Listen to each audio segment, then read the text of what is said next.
Students, चलिए आज unit measurement chapter का लेक्चर 5 को स्टार्ट करते हैं। ठीक है, इससे पहले 20-25 फिजिकल क्वांटिटीज के बारे में हमने ऑलरेडी डिस्कस कर चुका है। अब देखते हैं ये डायमेंशंस आखिर हमने क्यों सीखा। डायमेंशनल एनालिसिस हमें सीख के क्या फायदा होगा। डायमेंशनल एनालिसिस का यूज सीखने से पहले हम थोड़ा सा इसके फीचर्स के ऊपर ध्यान देते हैं। सो पहला फीचर क्या है, देखिए एडिशन और सब्ट्रैक्शन जब आप करेंगे ना, एडिशन and subtraction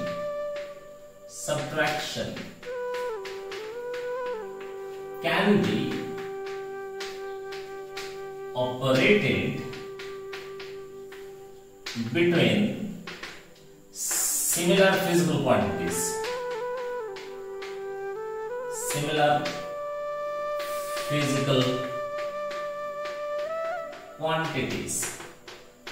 जरा सा इसको समझते हैं।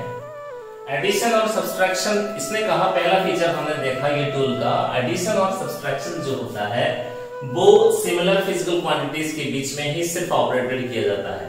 जैसे कि इसके एग्जांपल हम देते हैं। अगर हम बोले कि 5 न्यूटन फोर्स के साथ आप 2 लीटर पानी को मिला दें, क्या ये हो सकता है? नहीं सर, यह संभव है ना जी। अगर हम ऐसा कहते हैं कि 2 मीटर लेंथ के साथ 10 सेकेंड टाइम को जोड़ दे, ऐसा भी असंभव है ना सर। लेकिन अगर हम कहते हैं 2 मीटर लेंथ के साथ और 5 मीटर लेंथ जोड़ सकते हैं तो ये 7 मीटर हो सकता है। हाँ जी, ये संभव है। ऐसा कभी नहीं हो सकता कि 5 केजी आलू आपके पास है, उसमें से माइनस कर दीजिए 2 न्यूटन फोर्स को, तो ये संभव है, ऐसा काम नहीं होगा। आप ऐसा जरूर कर सकते हैं, 5 केजी आपके पास मास है, उसमें से आप 2 केजी मास को हटा दें तो ये 3 केजी मास ही रहेगा। ठीक है ना। तो सबसे पहला जो फीचर है ये है कि एडिशन और सब्ट्रैक्शन जैसा ऑपरेटर जो है उसको आप यूज कर सकते हैं सिमिलर फिजिकल क्वांटिटीज के साथ। अलग अलग फिजिकल क्वांटिटी जैसे लेंथ के साथ मास को, टाइम के साथ फोर्स को और मास के साथ एनर्जी को, इस तरह के अलग अलग फिजिकल क्वांटिटीज के बीच में एडिशन या सब्ट्रैक्शन ऑपरेशन नहीं होता। सबसे पहला बात है। और एक चीज मैं इसके साथ आपको सिखाना चाहता हूं। जैसे कि देखो, आपके मन में ये ख्याल आ रहा होगा कि ये लेंथ है, इसके साथ अगर और एक लेंथ को मैं जोड़ दूं तो ये क्या होना चाहिए? ज्यादातर बच्चे बोलेंगे कि ये 12 होगा, है ना। अगर ऐसा मैं बोलूं कि ये लेंथ माइनस ये लेंथ कर दो, या ये टाइम माइनस टाइम का डायमेंशन कर दो, तो ये 0 बोलेंगे। ठीक है, लेकिन ये वास्तव में क्या होता है मैं आपको समझाता हूं। एक छोटा सा एग्जांपल लेकर के समझते हैं इसको। मान लीजिए हमारे पास एक लेंथ था L1 लेंथ है जो कि है 5 मीटर, L2 लेंथ है जो कि है 2 मीटर, और L3 इज इक्वल टू है L1 माइनस L2। देखो L1 क्या है? 5 मीटर, L2 क्या है? 2 मीटर, तब तुम्हारा L3 क्या हुआ? 3 मीटर। ठीक है ना। तो L3 is equal to L1 minus L2। देखो L1 क्या है? एक लेंथ है, L2 भी क्या है? एक लेंथ है। सो लेंथ से लेंथ घटाए तो रिजल्ट में क्या बनता है? एक लेंथ ही बनता है। ये 0 नहीं होता। हेलो सर, ये सब लोग आसान है ना समझना।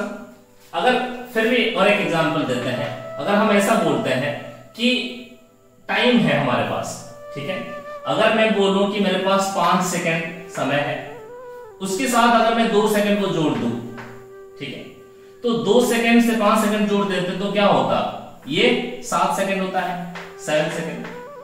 ये भी एक टाइम है, उसके साथ जोड़ेंगे तो ये भी टाइम है, और जोड़ने के बाद जो रिजल्ट आएगा वो भी एक टाइम है। तो टाइम के साथ टाइम जोड़ने से ये टाइम ही होता है। ये 2 टाइम्स टाइम या 2 टाइम्स लेंथ इस तरह नहीं होता है। सो लेंथ के साथ लेंथ जोड़ते हो तो 2 टाइम्स लेंथ नहीं होता, वो सिंपली लेंथ ही होता है।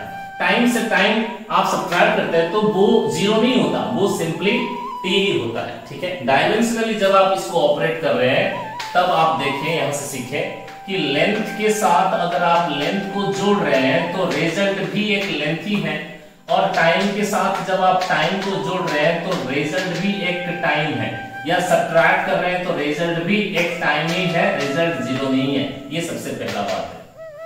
ठीक है। इसी के साथ इसी डिस्कशन को थोड़ा सा आगे बढ़ाते हुए चलते हैं। ठीक है, मैं एक क्वेश्चन देना चाहता हूं आपको, ठीक है, एग्जाम्पल के हिसाब से लेते हैं।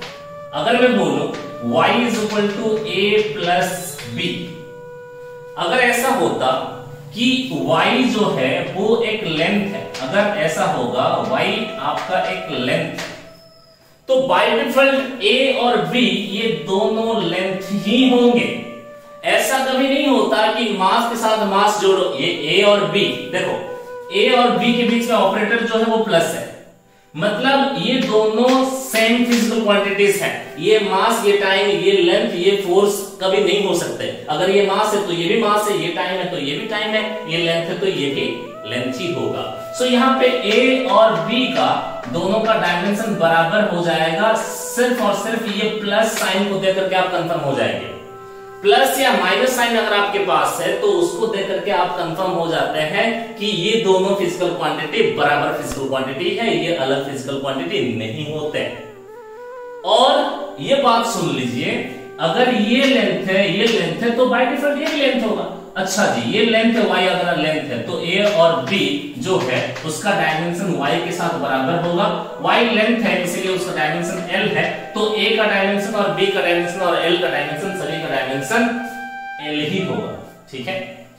इसी के ऊपर आधारित एक क्वेश्चन हम कर सकते हैं। देखिए, अगर हमारे पास एक क्वेश्चन है इस तरह का कि x इज इक्वल टू दिया है at प्लस b, यहाँ पे x जो है वो आपके पास एक लेंथ है या डिस्टेंस है या डिस्प्लेसमेंट है, और t जो है वो टाइम है।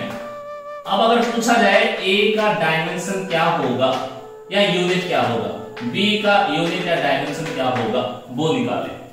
देखिए इसको कैसे डील करते हैं। सबसे पहला ये बात है कि ये x क्या है, एक लेंथ है, तो यहां पे प्लस साइन है, कोई दो चीजों को जोड़ने के बाद एक लेंथ मिला, इसका मतलब है ये भी लेंथ है और ये भी लेंथ है, सही है ना। तो ये दोनों लेंथ दोनों होंगे तब ना तुम जोड़ के इसको लेंथ पाओगे, तब तुम्हारे पास AT का डायमेंशन जो है B का डायमेंशन भी वही है और दोनों x के डायमेंशन के बराबर, और x तुम्हारे दिया हुआ है लेंथ है, तो सिंपली यहाँ पे AT का डायमेंशन, t टाइम है तो उसका डायमेंशन t हो जाएगा, x का डायमेंशन l है, ठीक है ना। तो यहां से आपको मिल जाएगा a का डायमेंशन l बाई t, जो कि ऊपर ले जाओगे l टू द पावर -1 हो जाएगा। अब यहीं से तुम देख लो b का डायमेंशन बराबर x का डायमेंशन, और x क्या है भाई साहब, x है लेंथ, तो x का डायमेंशन बराबर l, तो b का डायमेंशन जो है वो l आ गया और a का डायमेंशन जो है वो आ गया l टू द पावर -1। और ये डायमेंशन को देख करके आप यूनिट भी बता सकते हैं। b का डायमेंशन बराबर l हुआ, अब l क्या है, लेंथ है, तो लेंथ है तो उसका यूनिट क्या हो जाएगा, आसान, मीटर।